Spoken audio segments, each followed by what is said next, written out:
사랑하는 여러분, 어떤 분들은 일반적인 사람들보다 뛰어난 능력을 가지고 있는 사람들이 있습니다. 예를 들어서 수학을 잘하는 사람이 있거나 음악성이 뛰어나서 노래를 잘하거나 특별히 악기를 잘 때로는 암기를 잘하거나 때로는 운동을 잘하거나 운동을 잘할 때 특히 달리기를 잘하거나 이러한 특별한 능력이 있습니다.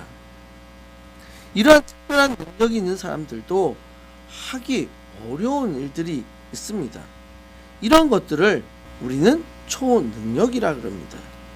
사람이 가지고 있는 능력으로 불가능한 일을 초능력을 가진 사람들은 할 수 있습니다. 여러분들은 600만 불의 사나이라는 드라마를 보시거나 들어보셨을 것 같습니다. 이 600만 불의 사나이는 1974년부터 78년에 미국 ABC 방송에서 방영된 공상과학 드라마입니다. 전직 우주 비행사인 공군 테스트 파일럿이 테스트 비행 도중에 사고로 인해서 한쪽 눈과 한쪽 팔 그리고 양다리를 잃은 후에 수술을 받은 후 사이보버그가 된다는 그런 내용을 가지게 됩니다. 수술을 통해서 20배의 줌과 열을 감지할 수 있는 센서를 가지고 야간에 보는 능력을 가지고 불도저급의 힘을 가지고 손끝에도 센서가 있고 회로 검사 기능을 가진 팔을 가지게 되고 시속 96km의 뛰어난 능력을 가지게 됩니다. 이런 600만 불의 사나이는 인간의 과학적인 노력에 의해서 만들어낸 결과라고 할 수 있습니다. 성경에는 초능력과 같은 일들이 많이 기록되어 있습니다. 특히 복음서에는 예수님의 신기한 능력이 셀 수 없이 기록되어 있습니다. 죽은 자를 살리셨습니다.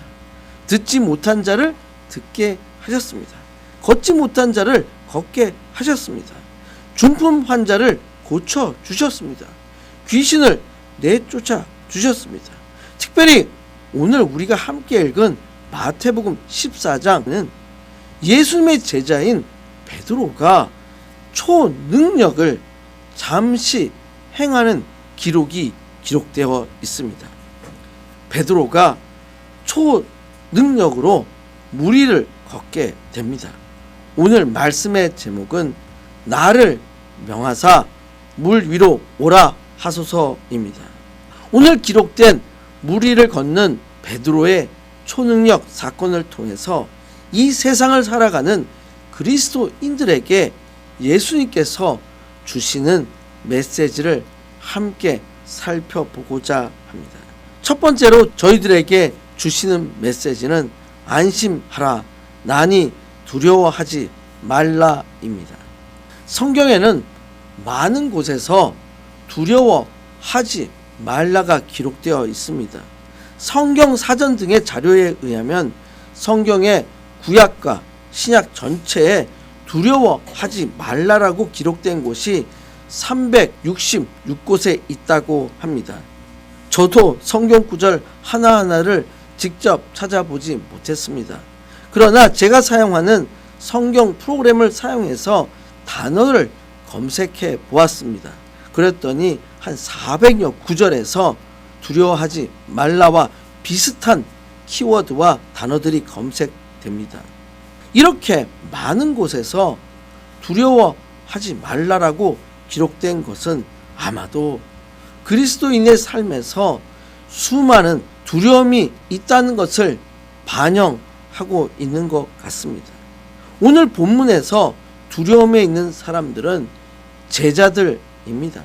마태복음 14장 22절에서 예수님께서는 제자들을 먼저 배를 타고 건너편에 가게 하셨습니다. 예수님께서는 제자들을 재촉하사 자기가 무리를 보내는 동안에 배를 타고 앞서 건너편으로 가게 하셨습니다. 오늘 본문 14장이 있기 바로 전에 예수님께서는 5,000명이 넘는 무리들을 떡 5개와 물고기 2마리로 배부르게 하신 사건이 기록되어 있습니다. 이 사건 이후 서둘러 제자들을 무리로부터 멀리 떠나가게 하셨던 것 같습니다. 아마도 무리들은 예수님을 왕으로 삼으려 한 것 같습니다. 이것은 잘못된 정치적 욕망이라고 할 수 있습니다.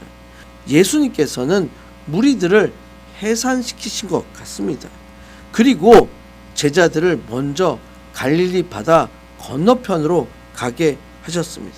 그리고 예수님은 한적한 곳에 홀로 기도하시기를 원하셨던 것 같습니다. 14장 23절입니다. 예수께서 무리를 보내신 후에 기도하러 따로 산에 올라가시니라. 저물매 거기 혼자 계시더니, 무리를 보내신 후에 기도하러 따로 산에 올라가시니라 라고 기록되어 있습니다. 예수님께서는 그곳에서 아마도 저녁 늦게까지 계셨던 것 같습니다. 24절입니다. 배가 이미 육지에서 술이나 떠나서 바람이 거스림으로 물결로 말미암아 고난을 당하더라. 제자들의 배가 어떻게 되고 있는지 모습을 기록하고 있습니다.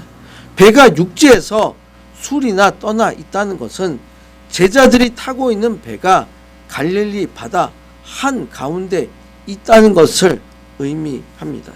마치 인생의 험한 여정의 한 가운데 있는 것 같습니다. 바다 가운데서 바람이 거슬립니다. 바람으로 인하여 물결이 거셉니다.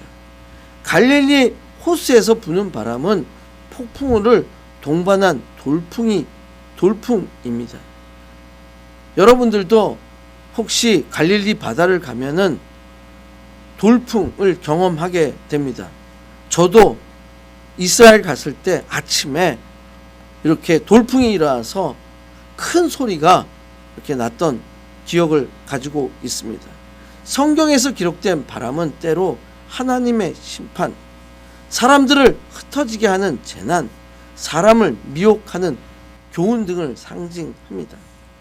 바람으로 인해서, 큰 물결로 인해서 제자들은 바다 한가운데 고난을 당하고 있습니다. 제자들은 풍랑으로 인하여 육체적, 정신적 급격한 위기를 맞이하고 있습니다. 마치 이것은 그리스도인의 삶에 있어서 자신의 선택이 아니라 외부의 환경의 변화로 인하여 마치 물결과 같은 풍랑이 생기게 되면 고난을 받게 됩니다. 여러분들은 어떠신가요? 외부의 환경으로 인하여 고난을 받고 계신가요? 그때 예수님께서 고난을 받는 제자들을 찾아오십니다. 14장 25절입니다. 밤 사경에 예수께서 바다 위로 걸어서 제자들에게 오시니, 예수님께서 제자들을 찾아오신 시간이 기록되어 있습니다. 밤 사경입니다. 일반적으로 유대인들은 저녁 오후 6시부터 다음날 6시까지 밤 시간을 12시간을 4시간 단위로 3경으로 나누었습니다.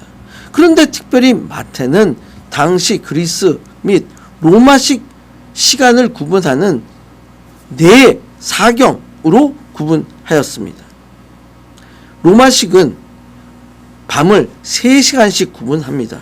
1경은 오후 6시부터 9시, 2경은 오후 9시부터 12시, 3경은 밤 12시부터 새벽 3시, 밤 4경은 새벽 3시부터 새벽 6시까지입니다. 즉 예수님께서 새벽 3시부터 새벽 6시 사이에 제자들에게 다가오십니다. 그런데 예수님께서 바다 위로 걸어오시고 계십니다. 당연히 예수님은 창조자시요 초자연적이신 분이십니다. 여러분들이 바다 위를 걷기 위해서는 세찬 바람과 거친 물결, 중력을 모두 극복해야 됩니다. 예수님께서는 자신의 창조하신 초자연적인 능력으로 바다 위를 걸어서 제자들에게 다가오셨습니다. 26절입니다. 제자들이 그가 바다 위에 걸어오심을 보고 놀라 유령이라 하며 무서워하여 소리를 지르거늘. 제자들이 예수님이 걸어오시는 것을 보고 예수님인지 알아보지 못한 것 같습니다. 그리고 매우 놀랐습니다. 유령이라고 생각을 했습니다. 그리고 무서워합니다. 소리까지 지릅니다. 아마도 당시에 배를 타고 있던 제자들의 입장에서 볼 때 예수님께서 바다 위로 걸어오신다는 것을 상상도 하지 못했던 것 같습니다. 도저히 이성적으로 이해하거나 받아들일 수 없는 일이 일어난 것입니다. 그렇기 때문에 제자들은 유령이라고 외친 것 같습니다. 그리고 그들 모두는 자신들이 죽음의 위기에 있다고 생각한 것 같습니다. 아마 몸이 굳어져 버렸던 것 같습니다. 이런 상태를 영어로 패닉이라고 합니다. 예수님께서 제자들에게 다가오셔서 말씀하십니다. 14장 27절입니다. 예수께서 즉시 이르시되 안심하라 나니 두려워하지 말라. 예수님께서 바로 대답하십니다. 안심하라. 안심하라는 것은 담대하라, 용기를 내라는 뜻입니다. 그리고 나다라고 말씀하십니다. 기록된 원문은 에고 에이미입니다. 나는 나다라고 번역되어 있습니다. 나는 나다라고 하는 것은 바로 여호와 하나님의 이름입니다. 이 말씀은 하나님께서 모세를 부르실 때도 스스로 있는 자로 소개하셨습니다. 출애굽기 3장 14절에 하나님이 모세에게 이르시되 나는 스스로 있는 자이니라. 또 이르시되 너는 이스라엘 자손에게 이같이 이르기를 스스로 있는 자가 너희에게 보내셨다 하라. 하나님께서 모세에게 이르시되 나는 스스로 있는 자라. 이렇게 말씀하신 것처럼 예수님께서도 자신을 스스로 나는 나다 라고 하시고 계십니다. 마치 어린 자녀가 집에 있을 때 엄마 오기를 기다리고 있는데 누군가 문을 두드리고 초인종 소리가 들린다면 누구세요? 라고 질문을 한다면 엄마가 나다! 라고 하는 것 같습니다. 이것은 예수님께서 누구신지를 가장 확실하게 알려주는 말이라고 할 수 있습니다. 두려워하지 말라. 두려워하지 말라는 것은 풍랑으로 파손의 위기에 있는 상태에 있는 제자들에게 두려워하지 말라라고 하시는 것입니다. 사랑하는 여러분, 혹시 여러분의 삶이 마치 제자들이 처해 있는 것처럼 거친 바람과 풍랑이 일어서 마치 배가 파손될 것 같은 너무나 위험한 상태, 너무나 절박한 상태가 있을 수 있습니다. 또한 다가오시는 예수님을 유령이라고 생각할 수 있습니다. 그러나 두려워하지 마시길 축원드립니다. 예수님께서 말씀하십니다. 안심하라. 나니 두려워하지 말라. 예수님을 통해서 모든 두려움이 사라지는 축복의 삶을 사시길 간절히 축원드립니다.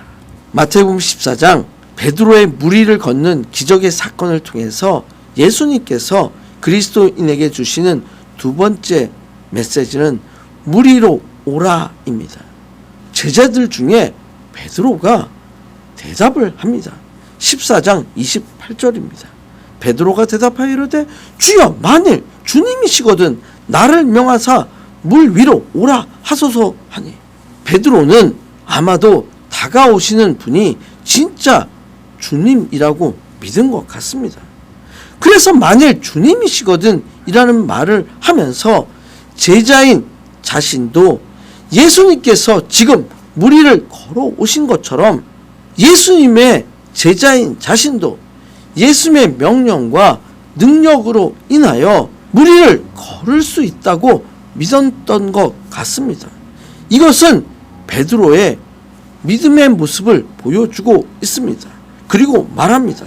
나를 향해서 무리로 오라 하소서. 이것은 베드로가 예수님의 명령이면 예수님의 능력으로 예수님의 초자연적인 권능으로 예수님의 한마디면 베드로 자신도 무엇이라도 할 수 있다는 것을 보여주고 있습니다.